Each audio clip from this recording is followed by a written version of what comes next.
welcome back to In Bed with Dan Rosen, the show that gets you all the best gossip on your favourite pole stars from around the world. And today we have the UKPPC Elite Champion. She is a total superstar in the UK at the moment. She's a girl that you want to know more about. It is the amazing Charlotte Roberston. Come on in. How are you doing? I'm good. So this is quite cool for us to be in like Vegas, isn't it, together? Yeah. So I obviously introduced you as Charlotte Roberston, but do you like to be Charlotte Roberston or Robertson for pole? Because lots of people know you as Charlotte Robertson. So this is awkward because my husband's behind the Is camera right now. Hi Luke. So Charlotte Robertson for pole stuff. I'm gonna stick with it. For life. And Charlotte Robertson, yeah, for like adulting. For general life, adulting. Yeah. For flights where you're going to places Yeah, where you should be credit card, working and you stuff. know. Yeah, that sort of thing. That's good. Yeah. How was married life? Yeah, really good. Really good. Are you enjoying it? Yes. Yeah. Good. It's not Correct massively answer. different. He is still behind the camera. But is it like really hard? Because obviously he's had to come to Vegas and we're working a lot. I know, it must be so hard for him. But like, does he get quite like sad when you're away and stuff? Or is he like, yes, got the house to myself for a bit? Yeah, it's quite difficult being away from each other, I think. Like, the first like day or so, it's like, yay, exciting, going away. And then I think we both feel like it's a bit sad and we miss each other. So we spend a lot of time together. It'll wear off, I'm sure. Yeah. I'll give it some time, I'm sure it'll be fine. So married life's going really, really well, and obviously your pole career over the last, what, 2-3 years has just absolutely boomed. Is there anything in particular that you feel has been the major, like, contributing factor towards what really boosted up your like fans, and you got a lot of followers and stuff who love following your stuff? What do you think it was, or do you think it just generally has built gradually, or did something really boom it up? I think it's definitely built gradually, but I think I have to do a shout out to Stacey Snedden, who like took me on like way back and kind of took me under her wing with all the X-Pole stuff. So well, Stacey was like my first ever teacher, because obviously I live near her. So she's like both of our pole mamas, really. But and Stacey helped me when I was first in the game as well, and I was competing. So she's an absolute angel, isn't she? Yeah. So I just saw her actually. I just saw her. So we are at Pole Expo. If you don't already know and you don't recognise this bed, because all the videos have been done at Pole Expo so far. So yeah, she is here managing the expert. Yeah, the expert stand. The expert stand. And you are involved a lot with Expo and Expert, aren't you? So what is your involvement with them? So I'm an X-Pole girl in the UK, so have been to like shows with them, things like this, but more like in Europe. I have been doing some stuff for their clothing range as well, which has just been released. Is this wearing now? Weekend. Is this an X-Pole top? Yes, this is an expert top. Cool. What does it say? And an expert crop top. Very nice. Yes. What does it say? Always be yourself unless you can be a pole dancer. Then always be a pole dancer. Love that. Yeah. So, and then X-Pole actually sponsored me to go to Hong Kong recently for the PCS. And you just came second at PCS, which is amazing. Yes, so that was an amazing experience. And that's not your first international competition though, is it? You've done international before, Pole Art Cyprus? I did Pole Art Cyprus last year, and also the World Championships in China when you were there. Amazing, yeah. Of course we had loads of fun of that, didn't we? Yes. So with regards to like competing, obviously it's a very big part of your career. Do you think that competing is probably the main factor that's really helped boost your pole career, or? Yeah, I think one of the main competitions in the UK, which was the UK Professional Pole Championships, definitely like helped kickstart that. So when you won professional. Yeah. So once because obviously that's really in the UK when you became quite well known. Yeah. But did you win second place in Miss Pole Dance UK before or after that? Just a few weeks before. Oh, okay. So it was all around the same time. So you were very current at the time. Yeah. So I think it really that really helped, like coming second, and then a few weeks later at another competition winning first. So that was amazing. And I love UKPPC as a competition. I know we both do. So. Of course. Well, I mean, you just recently won the 2015 UKPPC Elite category. Yes. And I know there was a lot of controversy around that because the guy who came second was very, very good. Discuss this a bit further. So his name's Daniel Rosen. Stop! Was it me? But no, of course, like, that competition to us is a very, very important competition, and we are now judging it this year. Yes. Go us! But like, such a big part of the UK pole scene for the elite pole dancers. Definitely. And I think with some of the other comps, which is great, there's a lot of other comps, but it's really the big one, isn't it? Along with Miss Pole Dance UK probably, for the elite. Yeah, definitely. So it means a lot to you. Would you ever do it again? I don't know. I'm not sure. I said to myself that if I ever came second or first, I'd probably try and bow out on that really high note and just be like, okay, that's enough. It's just such an amazing stage. So to be able to go back this year, judge and perform is amazing. Like a little bit less pressure, but still like, you know, it's still special because you're on that stage. Of course. And I think it is really special to me, as Miss Pole Dance was my first ever competition as a solo. Yeah. So Miss Pole Dance in UKPPC. A nice easy one to start with. Yeah, right. So I couldn't compete as an amateur because I was already an instructor. So I had to go straight into the professional competition. So yeah, so that's why that one ended up being first. Amazing. Yes. So obviously you are the creator and founder of Love a Lunge Wednesday, aren't you? Yay. So and in these interviews I've been doing some quickfire questions where we ask them Love a Lunge Wednesday or Sunday Bum Day, and obviously the majority of them all know Sunday Bum Day, but not many of them know about Love a Lunge Wednesday. So this came about as a joke, didn't it? What was it? Yeah, it was a complete joke. So every time I did a photo shoot, I'd have a picture of a lunge, like, because it's pretty, and like we love a lunge. in routines, like people lunge all the time, like you normally get a good shot of that. So it was a joke. I had an image from a photo shoot with Phil Darko, and it was a lunge, so I just put it up, Happy Love a Lunge Wednesday, with the hashtag, just joking, and then everybody kind of was like, yes, this is awesome, we need a lunge day. So I have been telling everyone to try it now, so everyone who's been in this bed up is saying, right, you've got to try it, it's a new thing, make sure you hashtag Love a Lunge Wednesday. So can you give us a quick demo of course of what you would do? I'll move my legs out of the way so you can do it on the bed. Okay, so you would just lunge. But it's not allowed just to be any lunge, it's got to be pretty, isn't it? So it can't be like, yes, you've got to reach. Nice. You've got to reach, but stick your boobs out. Boobs have to be out. Yeah. Pointed front toe if possible. Pointed front toe. It's quite difficult in bed right now. Yeah, but obviously if you're not in a bed, then this is quite an important factor for me, right? This is, yeah. Heel up. Okay, and then they just have to post it on a Wednesday.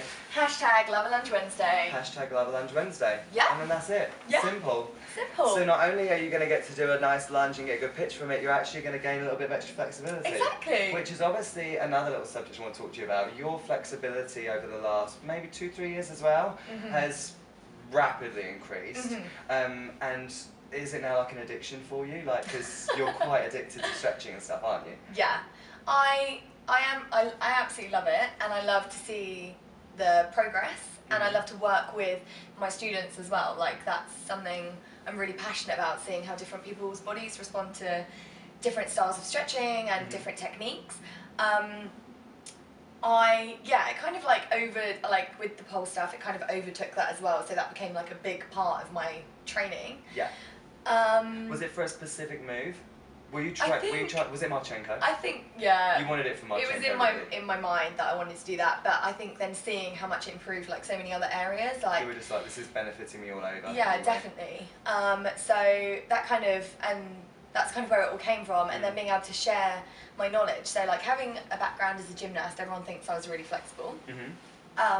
But I did sports acrobatics, so I didn't actually need a big range of flexibility. I needed like a split, I needed a walkover, but not like a needle or anything like that. So you were a base, not a flyer? I was a base. Okay, yeah. So you based the people who are like doing all the So I had to be strong and steady, not necessarily like super bendy. So. Did you compete in that? Yes.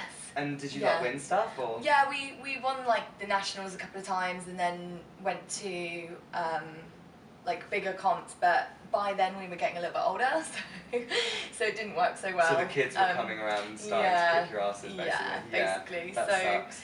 Yeah, so, and then like I went to college and stuff, so it just fizzled out from there. But so a lot of people think that I was really naturally flexible, and like I've just picked it up kind of where I left off. But it was a really different experience for me being an adult and trying to learn to be flexible, because our bodies respond completely differently. Like I say to people, I'm like a snail when I stretch, because I'm like, we have to go slow motion, but I get there in the end. Yeah. So you obviously are very good friends with Bendy Kate, as am I, and we train with her quite a lot. And obviously at the beginning you actually trained with her quite a lot, didn't you? You used to go to her for little lessons because you're not too far from her. And a lot of people back in the day, I know not so much now, used to compare you to her. How how would you say your style has changed since that point to now? Do you feel like you've found yourself in your own style a bit more now? Yeah, I always say to people, I don't think you have to find a style necessarily, because I think experimenting is the key to growth. Yeah. Like, and if you think you're at a point and you're like, this is what I'm doing, I don't think you can necessarily accelerate from where you are. You need to keep moving. So I think when you're taught by somebody, or the main person you're taught by, you're going to pick up on the style. So I think that's why, and she is a massive inspiration to me. To both of us. Yeah. I think definitely, like in the early days, like I just learnt from her and kind of followed the same kind of thing that she did when she was teaching. And also because I really like the flips, I really like the handstands, so it's like on point for me. And do you think that like loving all the handstands and stuff like that has come from the gymnastic background, because it's very like down your street kind of thing? Yeah, definitely. And you teach like a handstands class and stuff as like a workshop, like whole handstands? Yes. Okay, so do you get a lot of people come to you for handstandy stuff? Or? Yeah, I get quite a few people. My main focus with handstands is like conditioning the basics, so like really, really looking at technique, conditioning, and building up to a handstand. Like, and deadlifting is something from gymnastics days that I like to teach the technique of.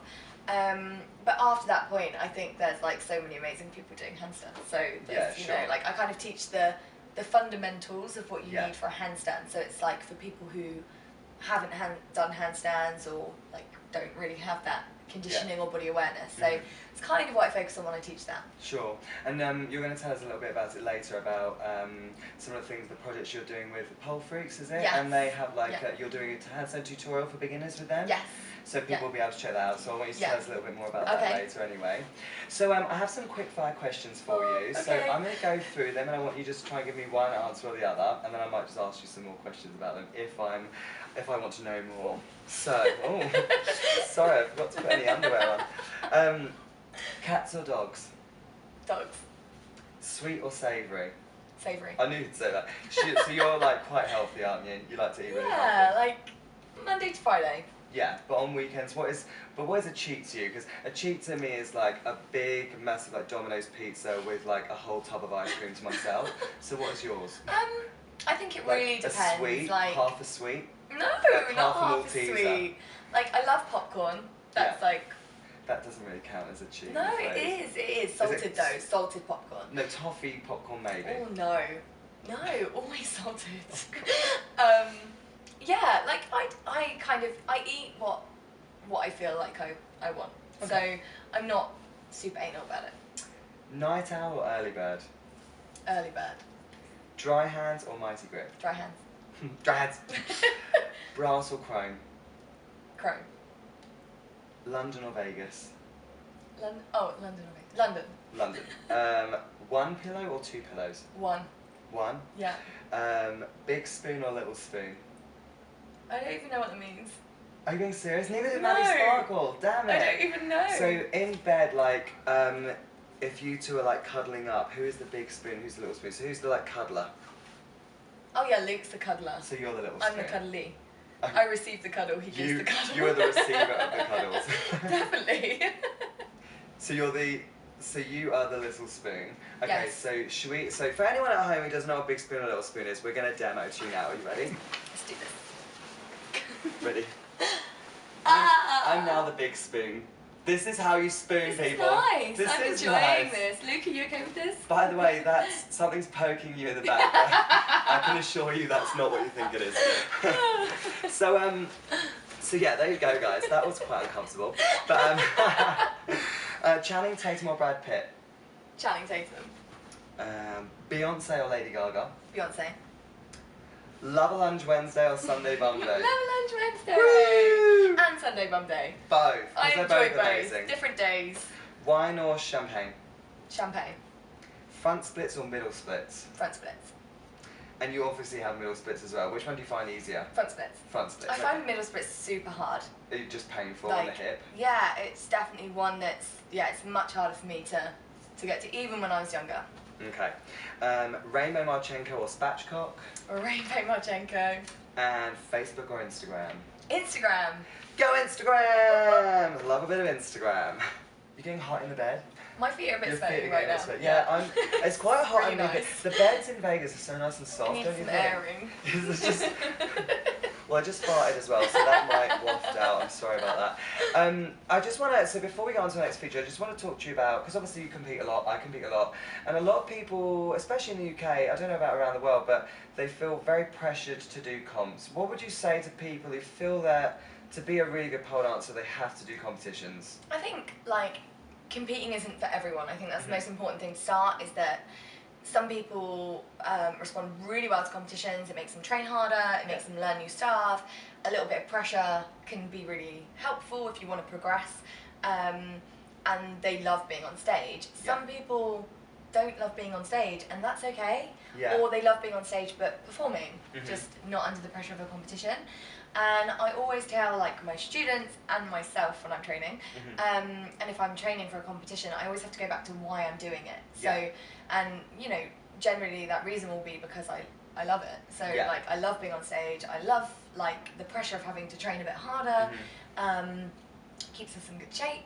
Like, all of that kind of stuff. This is one of the main reasons why I compete, is to keep in shape. But I feel as well that you've got to do it for yourself because it's so beneficial to you and pushing yourself forward. I find for me, like, if I'm doing showcases, I will perform and I'll perform well, but I don't put the same amount of effort into that as I do a competition. Because everyone wants to win, and let's not beat around the bush with that. You know, if you're entering competitions, you enter to win, and you can't say that you're doing it for fun. We don't do it for fun. But, yeah, it's not fun, okay? But, you know, because it isn't fun until you're on stage, and it's quite a stressful process, but it's very rewarding, don't you think? Really rewarding, like the feeling, but again, that's not the same for everyone. Yes. Like the feeling I get when I come off find stage. out when they get on stage, won't they? Exactly. They'll either hate it or they love it. Exactly. But then you find out straight away, I think. And like, you're very, like, hard on yourself. Like, even if you come off and you've done, like, quite a good job, you'll, like, I can't watch my videos for ages afterwards. Like, I don't watch them on the day. I don't watch them until like a week later at least, because I just would criticise and then I'd feel crap. So, of course, like, sometimes it's better to come off and you know what you've done.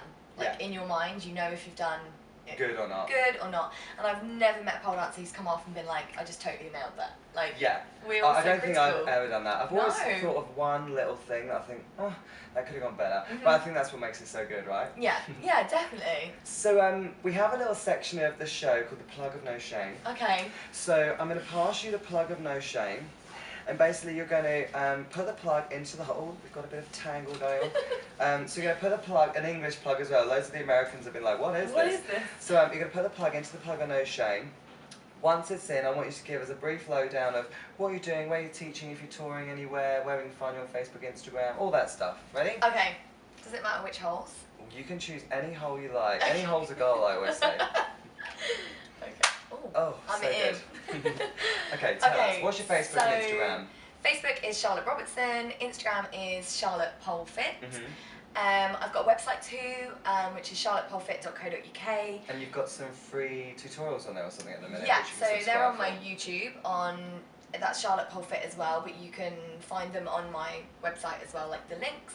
And yeah, I do basically stretch tutorials, so I have like some lunge tutorials, and just things I really like to do for my flexibility training, so that's kind of shared on there. And I also have my online store, so I have just a couple of like vests, jumpers, and it's like Life is Better Upside Down.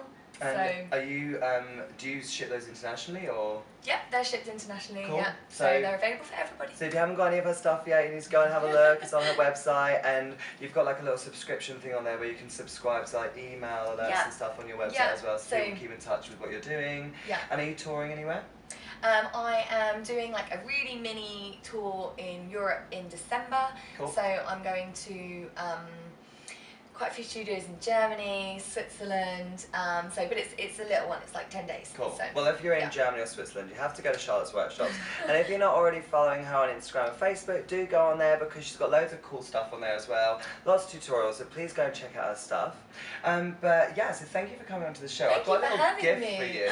Oh, so basically one of our sponsors, and I know you know them already, so Dragonfly. So Dragonfly have very kindly given you a nice little set. This is their orange and green set, which I really like because it's super bright. So if you're a bright coloured person, so we've got the nice little top here, really cute shorts. So these are a little bit more bummy than some of the other ones. So if you like a bit of butt out, these ones are really good.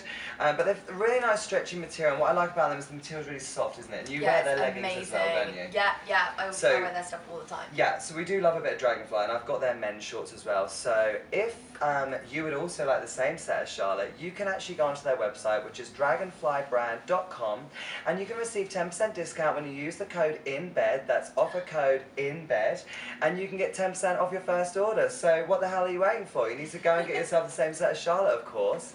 But thank you so much for coming onto the show. It's been great. And yeah, so until next time, see you later, guys. Bye.